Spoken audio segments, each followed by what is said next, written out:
Okay, it looks like it's a very hip crowd here today. This is the Washington County Public Affairs Forum, a forum of public-spirited individuals who are providing a forum for candidates to take their message to the people of Washington County.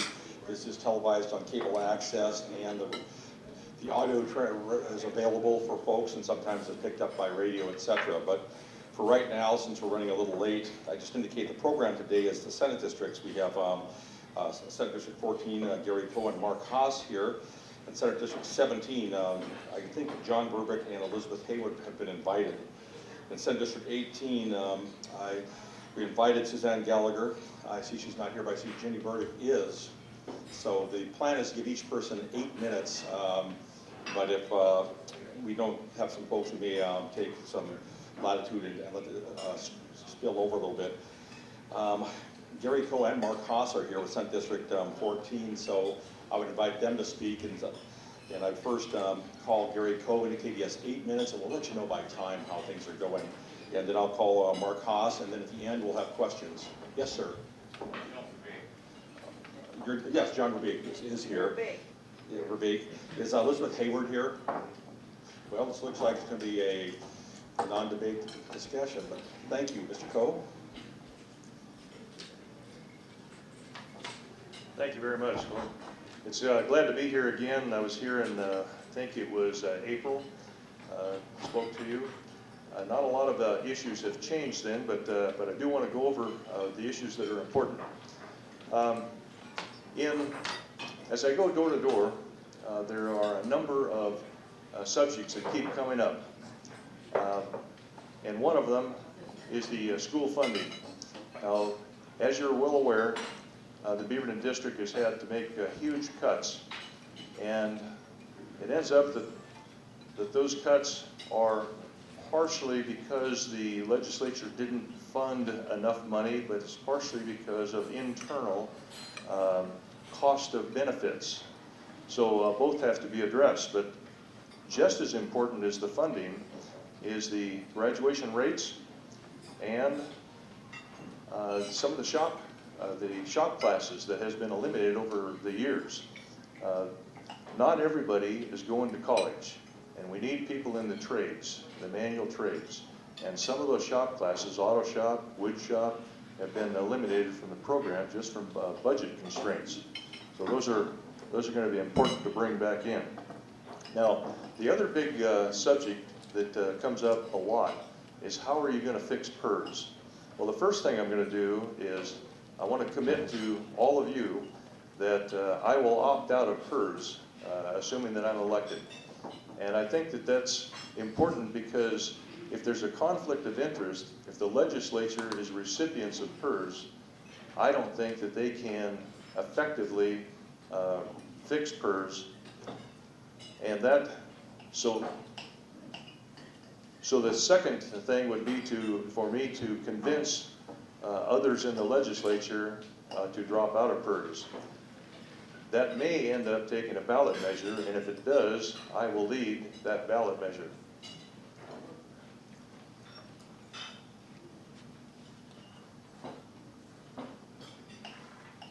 The next thing is that I think that the Senate, well, all of the legislature positions are, while it's a part-time position, we are really paid full-time. Now, it's not a lot of money, but the point is we're paid all through the year.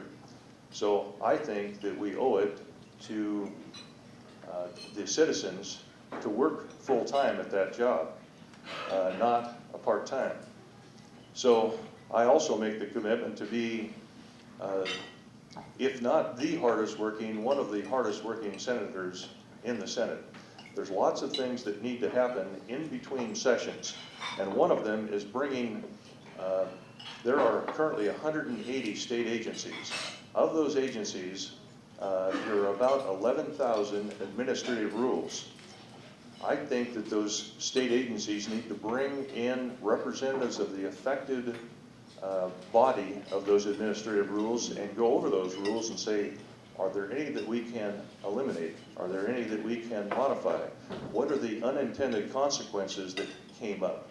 And so that when the next legislative session comes, there can be legislation to correct some of those unintended consequences, and there are several out there.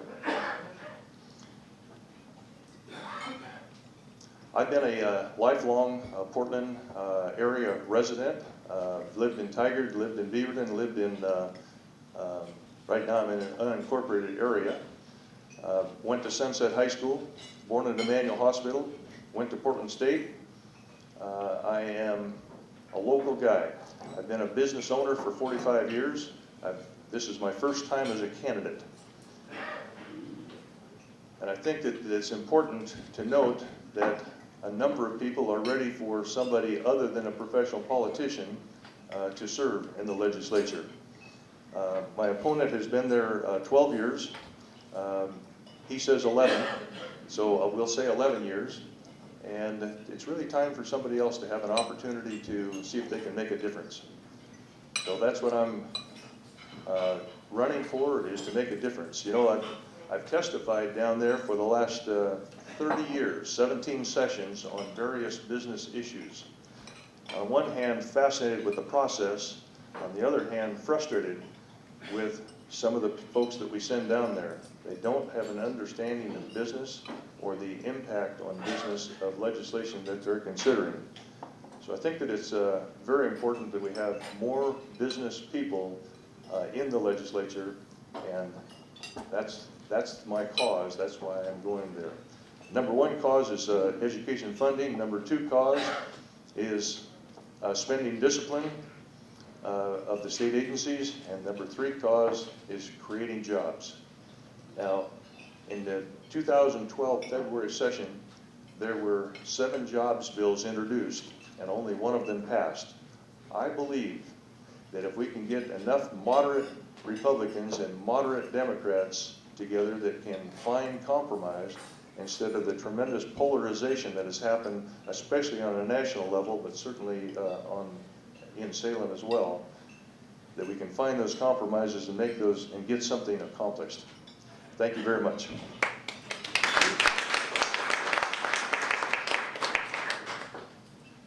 Mark Haas, would you like to make your presentation?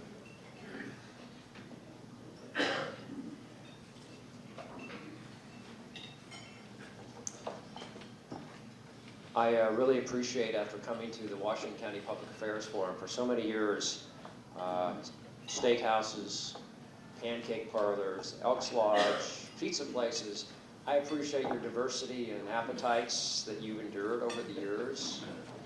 It's always fun. Let me just start off by saying I believe the best way to predict how someone will perform in the future is to look at how they performed in the past. And I'm very proud of the accomplishments that I've had in the Oregon Senate and in the Oregon House. I'm proud of full-day kindergarten. It was a priority for the Beaverton School District. I'm proud that we got administrative waste cut out of educational service districts. I'm proud of the restructuring we did for our entire university system in 2011. And I'm very proud of the economic development measures that have passed into law for Washington County and for the city of Beaverton. It is not always easy to get bills passed through the legislature. In fact, it is hard. It is necessarily hard. Sometimes you have to ruffle feathers. I have surprised many people who feel their duty is to maintain the status quo. I am honored to serve in the legislature, don't get me wrong, but there was a sacrifice. So I am not going down there every day just to maintain the status quo. There's no point to that. And sometimes you do have to ruffle feathers. For example, I believe, and I've talked to this group numerous times about the need for a wholesale tax reform change, top to bottom. And so when the tax measures that became Measure 66 and 67 came to the Oregon legislature and came to the floor of the Oregon Senate, I was the only Democrat to try to put the brakes on this 10,000-ton locomotive that was rolling through. It was poor policy, and it went the opposite of tax reform that most of us were trying to pass. The day I voted no on those measures, I received the most angry, vitriolic messages you couldn't believe. Mark, what have you done to us? How could you? Your career's over, buddy. And that was just from my wife. Another example, people were very upset when I started going after educational service districts. Mark, you're the education guy in the Senate. Why would you attack educational service districts? Because they're duplicative, bloated, and have a notorious history of waste. And the money we save from that bill that passed into law, millions of dollars, is money that is now being channeled into classrooms. And I'll tell you something else. Next session, I'm enlisting the help of the governor, and we're going to eliminate all ESDs and replace them with 5 or 6 offices to provide the same services for about a third of the cost. The savings will go into K through 12. Full-day kindergarten was a priority of the Beaverton School District. The research shows it not only helps kids read sooner and comprehend more, it also saves money in the long run. It took me 4 sessions. It took me a long time to cajole and convince legislators. But last year, the legislature agreed and said, it's time. And now full-day kindergarten is part of Oregon policy in education. Nobody would have thought that Beaverton needed tax incentives to lure businesses to their city 10 or 20 years ago, but they do now. In February, I was the chief sponsor of a bill to increase the number of enterprise zones in Oregon. And in March, Beaverton applied for one of those zones. They were accepted, and now the city is talking to businesses about how they can expand and move their operations into some of those underutilized industrial parks along 217 and in Beaverton to bring new operations, more money, and new jobs into our city. And by the way, on PERS, when you talk about ruffling feathers, I was one of the few Democrats who in 2003 voted for a reform of the entire PERS system. We reformed the way they did it. We saved tens of millions of dollars for taxpayers and stabilized that system so that teachers, police officers, and others could depend on their pension. We still have more to do there, and I'm committed to doing that, but those are dramatic reforms. Getting things done is the only way, it is the only way you can hold a legislator accountable. There are report cards in the back of the room so that you can see for yourself the bills that I've sponsored, and not only sponsored, that have passed into law that have changed people's lives. It is one thing to complain and sit back and admire a problem. It's another thing to roll up your sleeves, get to work, bring Republicans and Democrats together to solve those problems. In some ways, I was lucky when I first went to the legislature in the House. I was a Democrat in a controlled legislature of Republicans. I was a freshman, and nobody back then ever confused me with someone who had any power. I knew if I wanted to get anything done, I had to work with Republicans, and so I had 2 terrific mentors, both Republicans, Lane Shetterly and Max Williams. You might know them. We became friends. We worked together. They helped me pass my bills on scholarships. I worked with them on their bills. Those guys are out of the legislature now. I'm not in the House. I'm in the Senate, and I'm in the majority, and I'm the chair of the committee. But I have not lost those lessons, that early training of treating people with respect, earning theirs, and working together. So I'm eager to start a new legislative session. I've been busy in the interim, mostly on education issues, but on other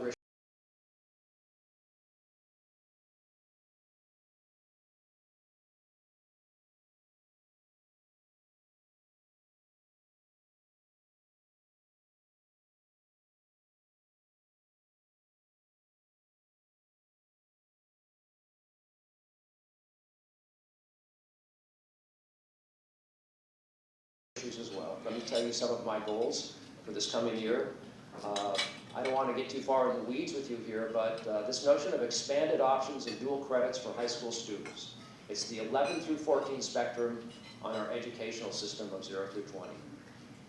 If we could get more kids graduating from Hillsborough or Beaverton high schools with college credits in the bank, if they can leave Hillsborough or Beaverton with 2 terms of college credits, that means they can go to Oregon State and save their family 25% of the cost of the bachelor's degree. That's thousands and thousands of dollars.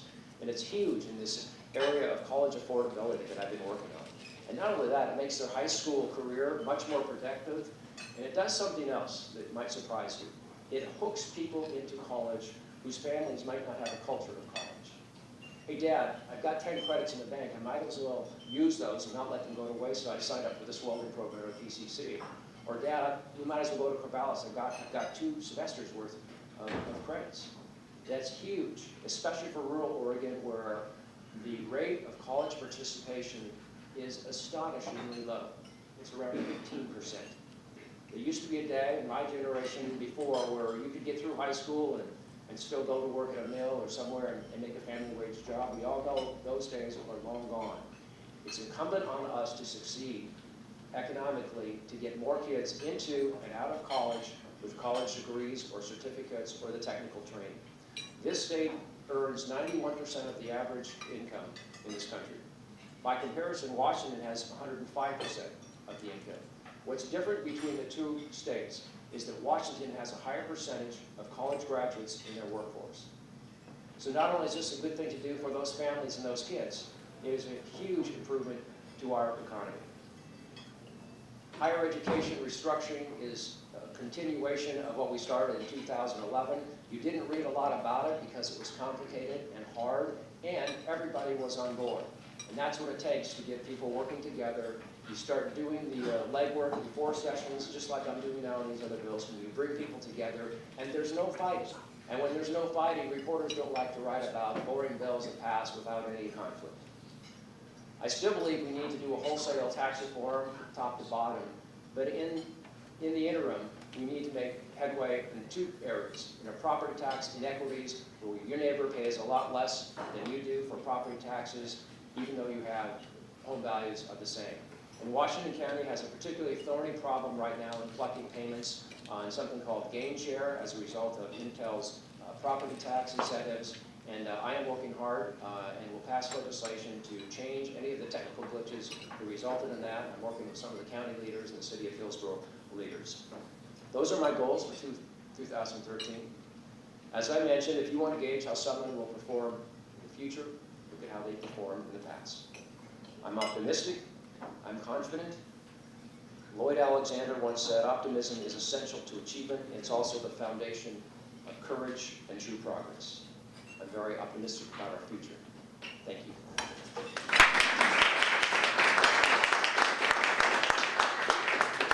That must be from working in television for a while. He's finished right on 8. We have questions now. If people are interested in asking questions. I would inquire, is Suzanne Haywood here yet? Well, then you can ask a lot of questions, I guess. I'm Bill Kroger, a forum member.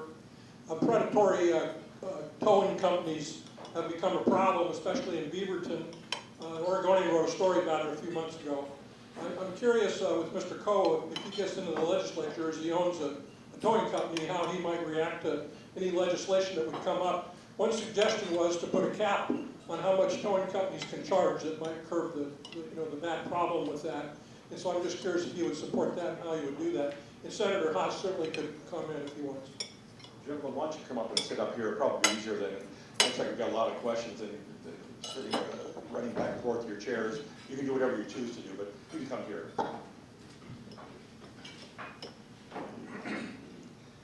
There are two types of towing. The first type, I'm the owner of Speed's Towing, and Speed's is well known for many community service programs and our weekly auto auction where we raise a lot of money for charities. We tow for dealerships, repair shops, insurance agents, and lots of retail public. We're the rescuers. People are glad to see us come. But unfortunately, there's another type of towing needed. And I own a second company called Retriever Towing that does that other kind of work. And that is property management companies and businesses have problems with parking challenges. And just to give you some comparisons, on light rail, the fare inspectors issue 1,800 citations a month to people that have skipped out on paying for their ride on Max. And that's just the ones that they catch. In the city of Portland, there are 1,600 tows towed by the police, where the police have ordered tows. And sure enough, on private property, there's people that violate that too. The most common is fire lanes at apartment complexes and individual problems like making sure that the dumpster is clear for the garbage truck to get on whatever garbage truck morning is. So there's unfortunately a need. Otherwise, I can assure you that businesses all over the state and all over the country really wouldn't plaster signs on their building with permit parking only, or customer parking only, or various types of warning signs. So the question was, would I support rate control? I think that was the question. Is that correct? No, I don't support rate control, but I believe that the rates are controlled in Portland, and those rates are very similar to what is charged in other communities that don't have rate control.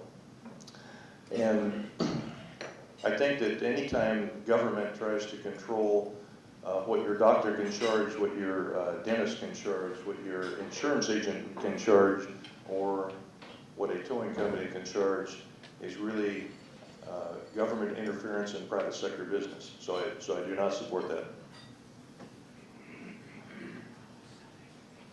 I would just say this: when I first found out that I had an opponent in this race, and it was Mr. Coe, I didn't know who he was, so I Googled him up to find out what he was about, and there was a torrent of news stories about predatory towing and Mr. Coe, and I realized early on that he had an issue with the public and about this issue of predatory towing, and I was not going to make that my issue.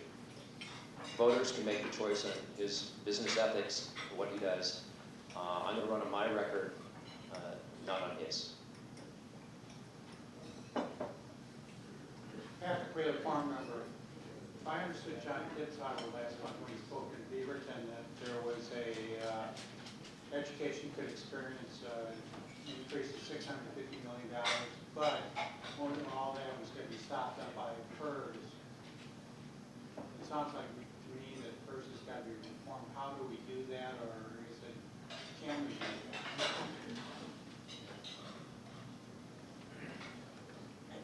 that? PERS is very complicated, very, very complicated. And the one thing that I hope we don't do is what Wisconsin tried to do last year, and tore that state up. As I mentioned, I voted for the reforms in 2003. There are probably 3 things we need to do. Next, I think the PERS board itself can do all of these. But where it gets tricky is, for example, if we lowered the interest rate, the guaranteed interest rate on PERS returns, it would have a counterintuitive short-term increase because of the actuarial tables. The PERS board could do this on its own. I supported and will continue to support ending the bonus for out-of-state retirees. We passed it last year, but it applies to new employees. I think it should apply to new tax years. And this is where it gets very, very complicated. And local governments now, if they want, can drop the 6% pickup, which adds to the costs. I think they should. They need a change in law to allow them to drop it by 2 points or 3 points instead of all or nothing. But that's a negotiated benefit, and once we start micromanaging schools or cities, I think we become part of the problem. But for example, HSU just dropped the 6% pickup and saved, I think, $20 million a year. They did that without the legislature passing anything. So I'm committed to working on this, but it's a very complicated issue. Pension reform always is. It's been the subject of numerous lawsuits, and it does not lend itself to bumper sticker slogans or empty political gestures.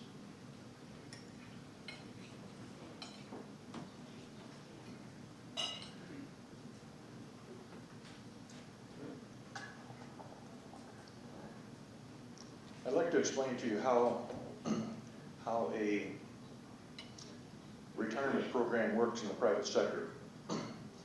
Employees set a certain amount of money aside, and the employer often does a match up to some percentage.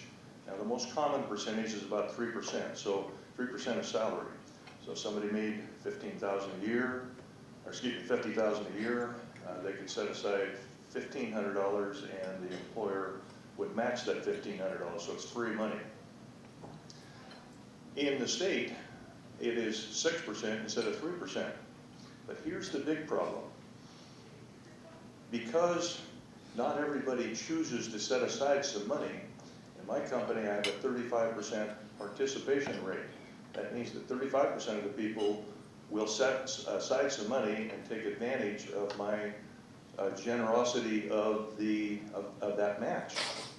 However, in the state, there are 830 PERS employers.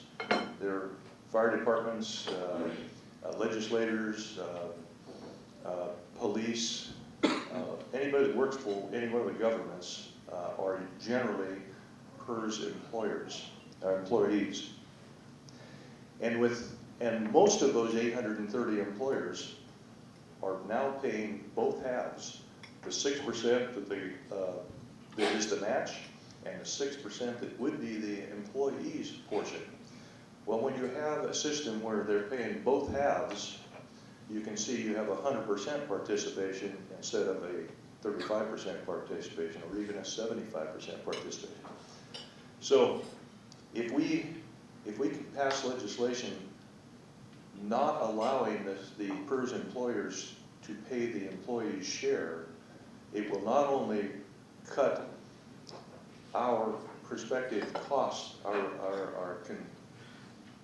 to the taxpayers' costs in half, it will cut it in less than half because we won't have 100% participation. So I think that legislation is very important, and like I say, I think that we will have to get the legislators out of PERS before that can happen.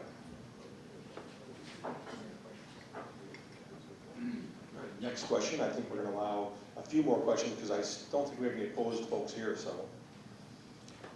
I'm Lois O'Brien, and I like what they did in Wisconsin.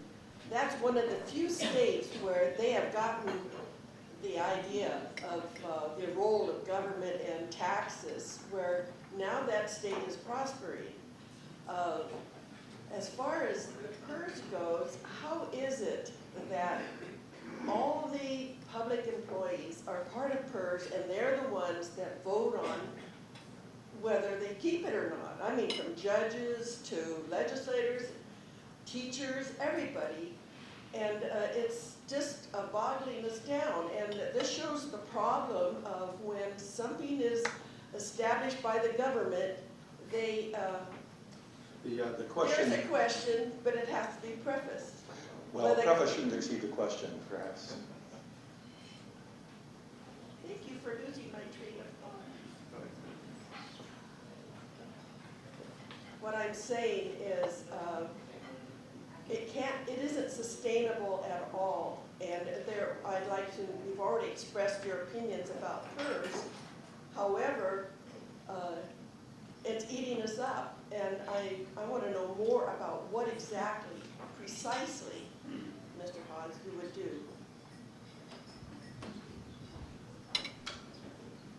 Well, I stated before, I voted for the 2003 reforms. I was a member of PERS, and I voted to cut PERS. So I think that negates one of your points. Second, if the question is what would I do in addition to that, I would remove and make for the coming tax years the bonus on income to out-of-state retirees, number one. I would have the PERS board lower the guaranteed interest rate and lengthen out the actuarial tables. Number two, I would change the 6% pickup law to give local governments more leeway so that they could eliminate it themselves, just as OHSU has done.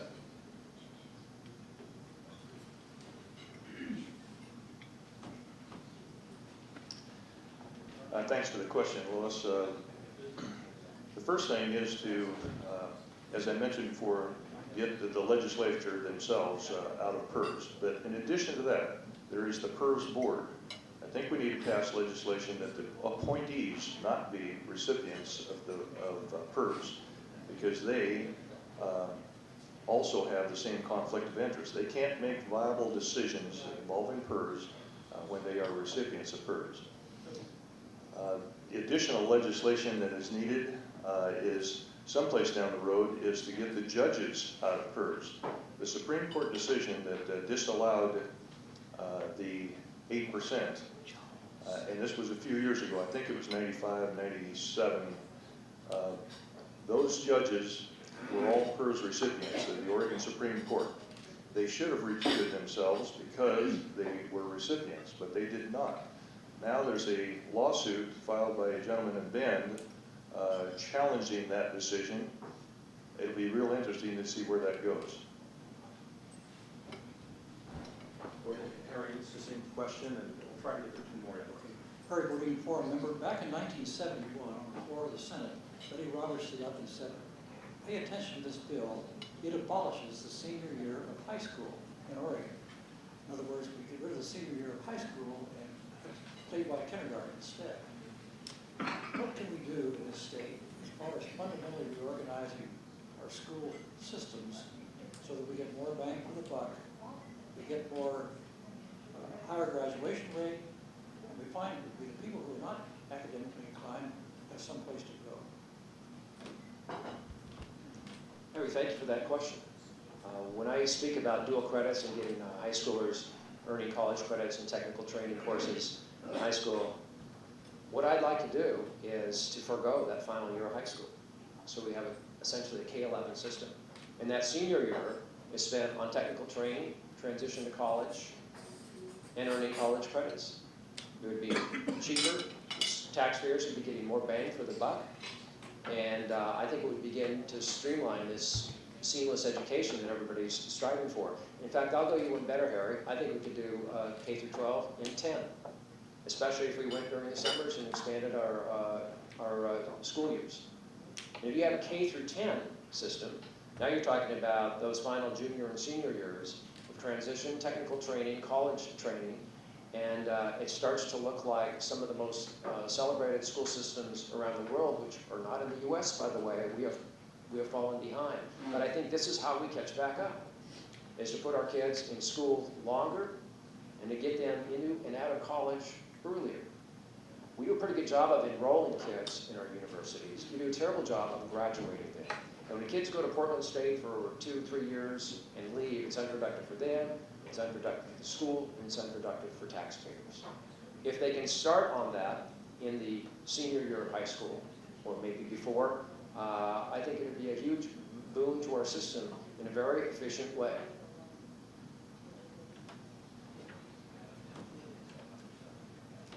I do support Mark's contingent suggestion to overlap and allow both college credits and high school credits for certain classes. I think that's an excellent program and helps reduce the cost of college. However, I don't support eliminating the senior year. Are people really ready for the workforce at age 16 or 17? Yes, minor job, but going into a career, probably not yet. In fact, some of them can't even drive to get to a class. So I think the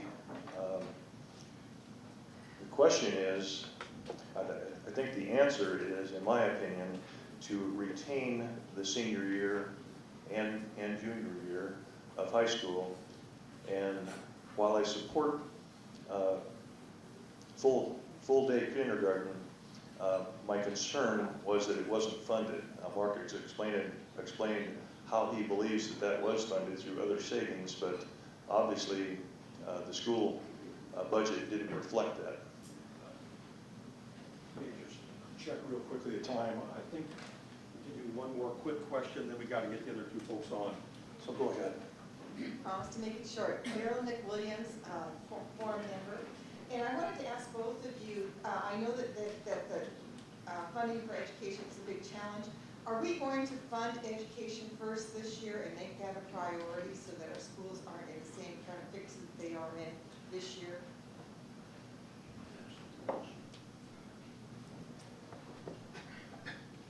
In the year 2000, we passed a initiative petition requiring the legislature to fund education first and fund it adequately. Didn't explain what adequately was, but let's use that word for a minute. The Oregon Education Association says that we are only 69% funded. Others say, well, we're 80% funded. But everybody agrees that we haven't fully funded it and therefore not adequately funded it.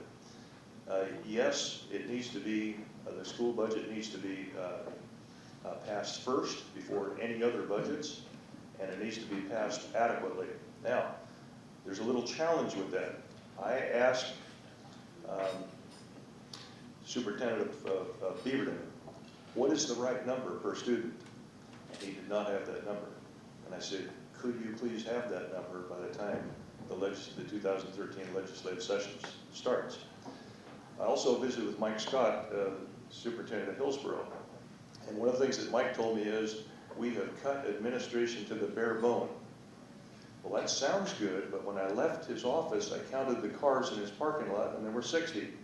Now, I'm not an expert on school administration, but somehow 60 cars seemed like a lot of folks in the administration section.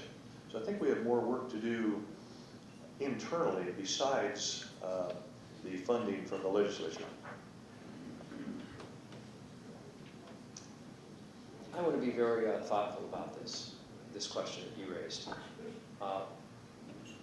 Whether we fund education first or last or in between, to me seems a bit irrelevant to what we're doing in education. Everything that I've been talking about with reform, dual credits, and getting kids into college sooner, that isn't about a budget. We have to stop talking about education in terms of only the budget and the money. It's more than just the money. And if we say what the number is and how much higher it should be, then implicit in that is that everything we've been doing beforehand is the correct way to do things. And all we're doing is adding some more money onto it. And I submit that it's time to change all of that in a big way. One of the measures that we passed was Governor Kitzhaber's initiative to create the OEIB, the Oregon Investment Board, which looks at the continuum, 0 to 20. So that you fund early learning with a strategy on how that will affect middle schools and community colleges, and you don't have these forces fighting with each other, with community colleges arguing with K-12, arguing with higher ed to get a bigger budget, effectively competing with each other. To me, that's the wrong way to go. And to look at education, look at how much you put into education as a barometer of good that you're doing for education, I think this is the mark. I think we have to change the way we're doing education to make it better. Money is very important, but whether we do it first or second or third or fourth isn't to me as important as how we do it. And please keep in mind, the legislature has other responsibilities. We have to keep those prisons open. We have to keep state troopers on the road. And we have to be as judicious as we can about all of these budgets. And you won't find a stronger advocate for education down at the Capitol, but I am not going to sell out state troopers or prisons. We have to be judicious about all of them and relentlessly looking at ways that we can reform our system, get more bang for our buck, get these kids educated out of high school, into college, with a degree, and into our workforce. Thank you, gentlemen. I appreciate your time here. And I'd like to get Senator Burdick and Mr. Burdick perhaps up here so we can start back to back. Even though you're not opponents, just so we can make sure that you have enough time to get your discussions.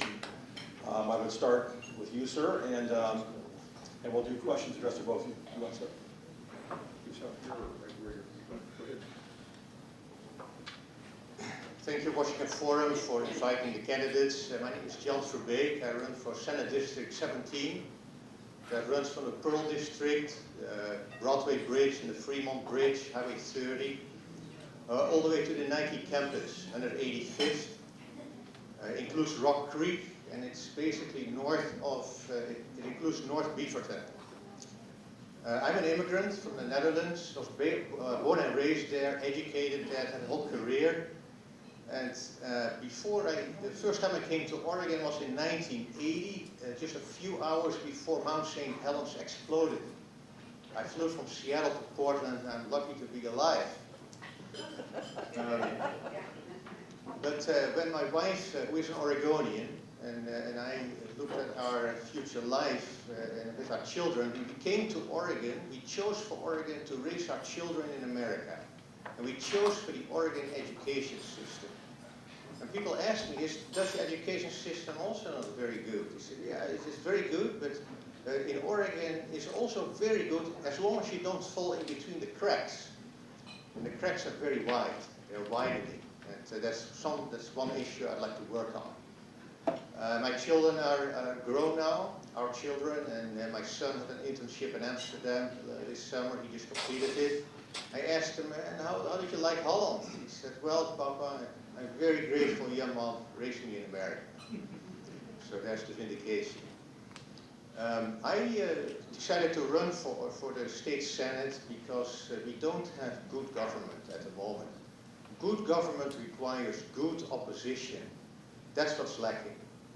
I ran 2 years ago for Metro. For the same reason I'm running now for the Senate. The small independent businesses, those businesses who don't have the government as their main client, as their main customer, they need a little help. How do you do that? By keeping taxes low, a predictable regulatory environment, a good infrastructure, mobility, you have to be able to get to your job, and also very important, accountable education. A lot of employers complain about a lack of qualified people in that Oregon produces. And that's to my second point, is education.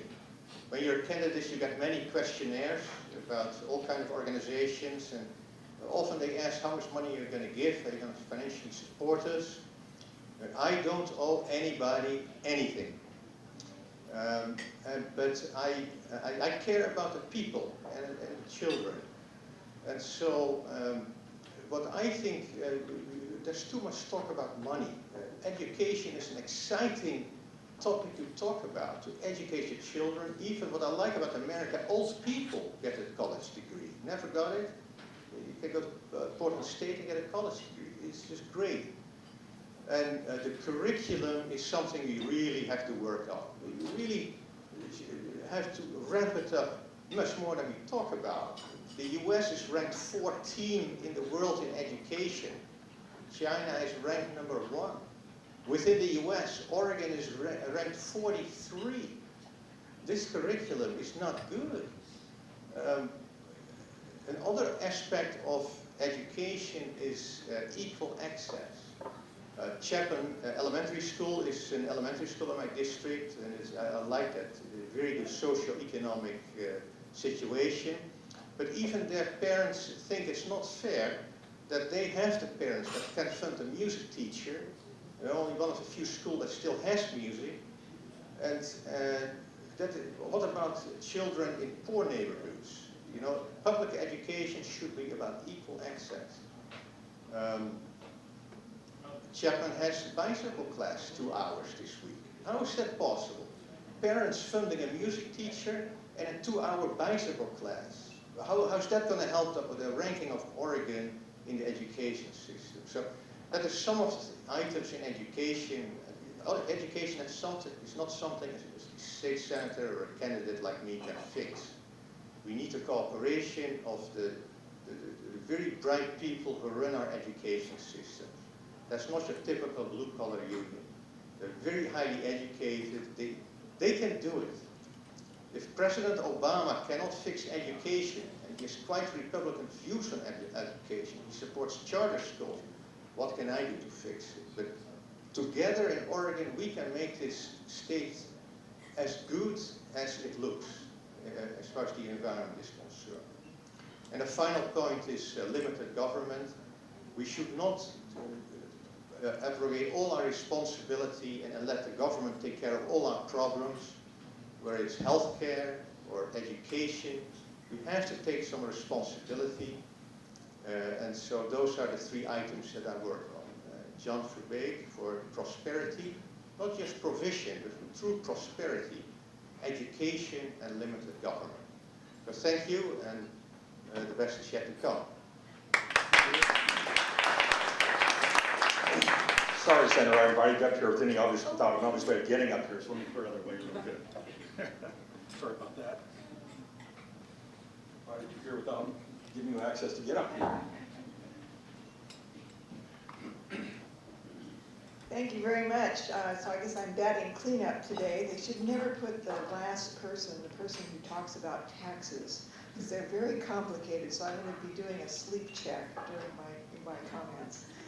I am Ginny Burdick, and it has been my tremendous honor to serve as the senator for Senate District 18. Before it was 18, it was Senate District 6, which includes Tigard and Southwest Portland and part of Northwest Portland. My career has been quite a roller coaster, quite an adventure. When I first got elected to the Senate in 1996, I was one of 10 Democrats in a 30-member Senate, the others being Republicans. They didn't even need us to show up to have a quorum. But I've always been grateful for that introduction into the political process, because if you want to get anything done, if you want to serve the people who sent you down to Salem, then you have to learn to work across party lines. You have to learn to work across all kinds of lines in the legislature. Geographic lines, urban rural lines, and that was a good introduction. I don't want to return to it, don't get me wrong, but it was an excellent introduction. As the sessions went on, we ended up in 15-15 Senate in 2003.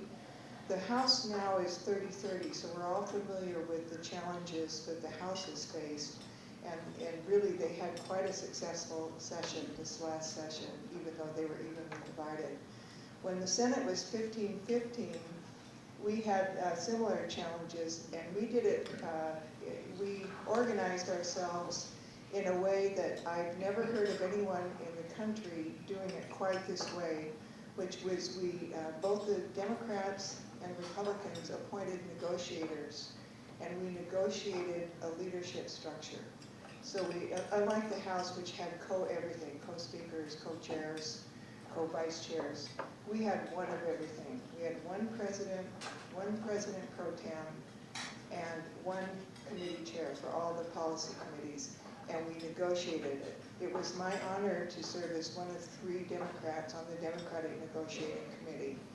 And that, I didn't realize at the time, but that was an important part of my development as a legislator, because it taught me the value of negotiating, of really staying focused on the end result, on getting to yes, regardless of the differences that you find yourself faced with.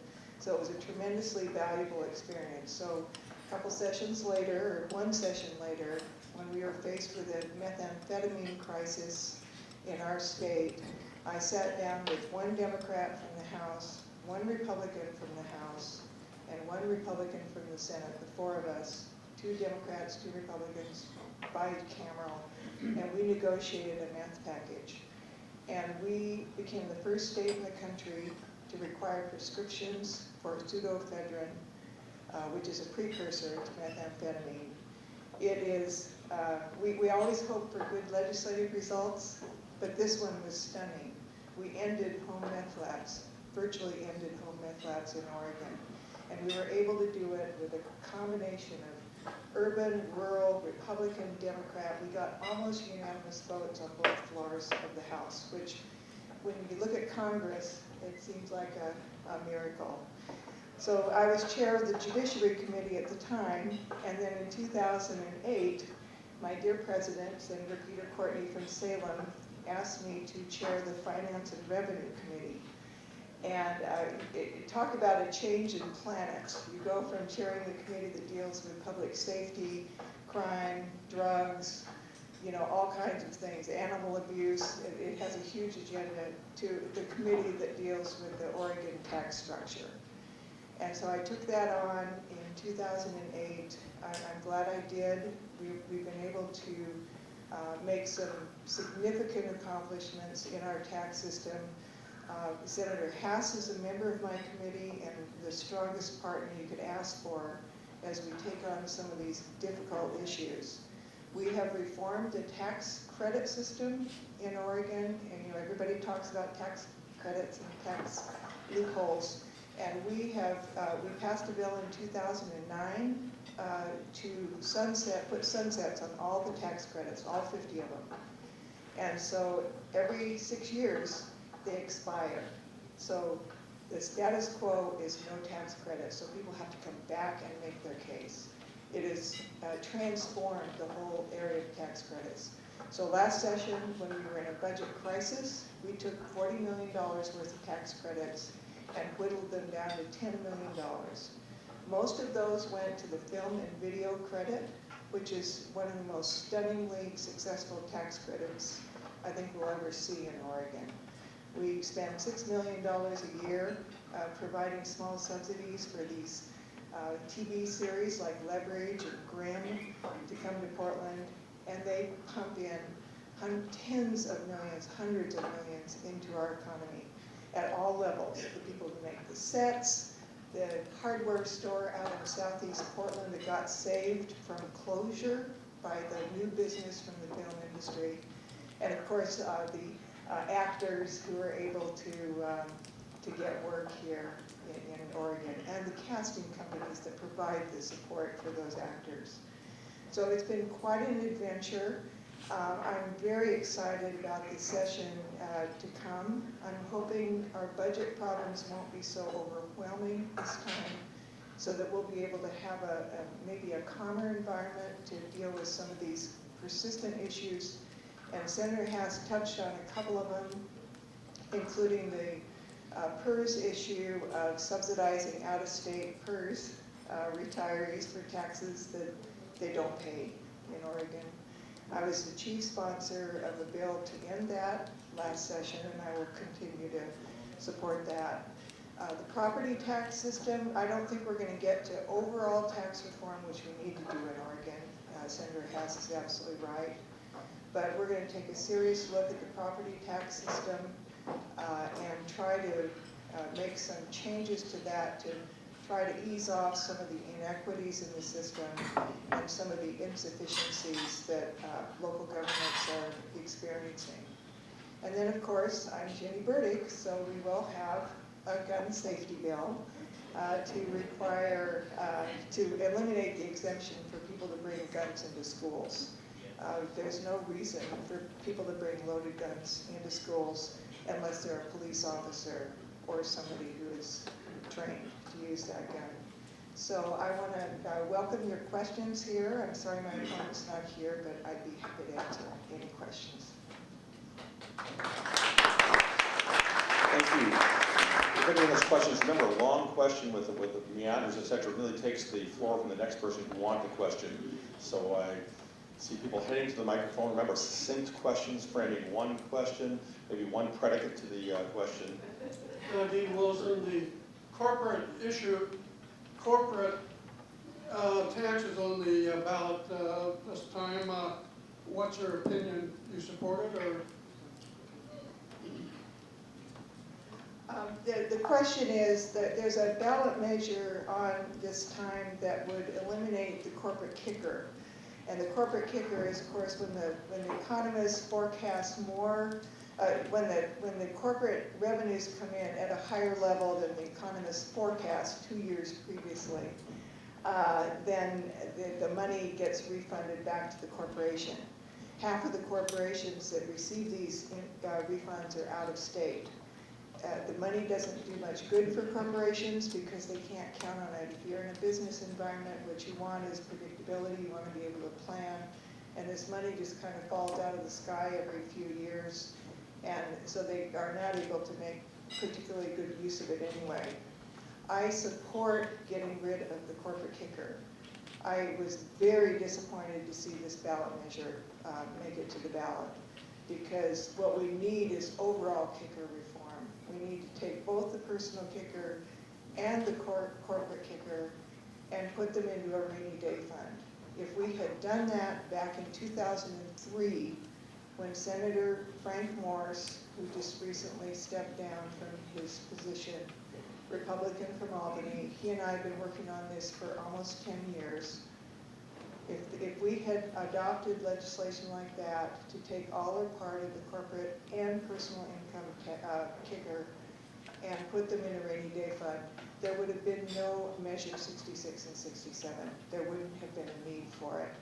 Because we have a very volatile tax system. In good years, our revenues go sky high. In bad years, we go into the tank.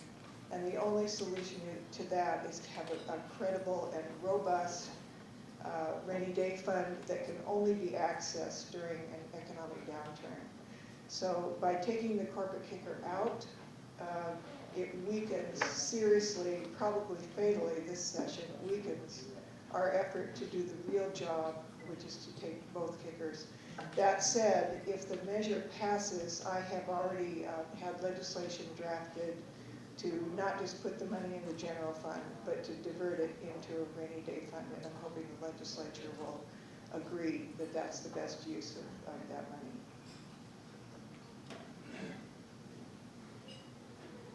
Yeah, there's many things. On paper, a kicker looks like a logical idea, but in reality, how it works out is giving money to a teenager. They're going to spend it. That's what a lot of people are concerned about. It should be part of the overall tax reform that the governor is calling for. I support tax reform. It should be simpler and fairer, with not so many loopholes. The reason, very important for a legislature, in my opinion, is that you respect the vote of the people in ballot measures. Now, ballot measures, how they are written, I find it very deceiving often, and we should make more clear, but that's a clear vote of the people. We shouldn't go against it.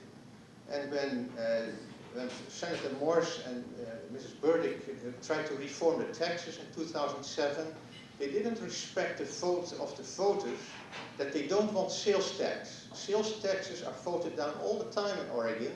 That also depends on the economy, sales tax. So why would you include a sales tax in tax reform? That goes against the will of the people, and I'm glad that that effort failed.